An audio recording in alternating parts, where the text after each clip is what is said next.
હાલ અત્યારે મેં જહાંગીરપુરામાં ઇજારદાર બગીચો રાખેલો. બગીચાનું રખાણ છે મારે 12 લાખનું.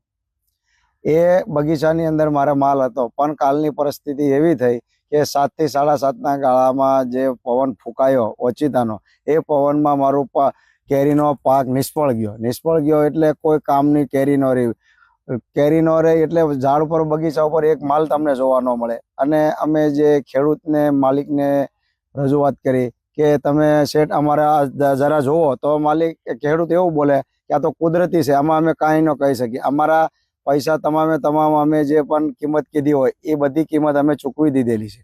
2-4 મહિના આગળ ચૂકવી દીધેલી છે. તો અત્યારે અમે ખેડૂતને રજૂઆત કરી તો ખેડૂત એવું કહે છે કે અમે શું કરીએ, એમ અમારા તો તમે બોલે એટલે પૈસા તમારે અમને આપી દેવાના. અમે આપી પણ દીધા છે. તો અત્યારે અમારે શું કરવું? અત્યારે અમે જીવ બચાવીને કાલની પરિસ્થિતિ એવી હતી સાંજે 7 થી 7:30ના ગાળામાં માણસની તો પરિસ્થિતિ એટલી ગંભીર હતી, પણ ઉપર ઝાડની ઉપર માલ પણ તમને જોવા ન મળે, એટલી ગંભીર પરિસ્થિતિ હતી. તો એટલું અમે ખેડૂતને રજૂઆત કરીએ અને સરકારશ્રીને રજૂઆત કરીએ કે યોગ્યમાં અમારો પાક નિષ્ફળ ગયો તો અમને તમે સહાય કરો.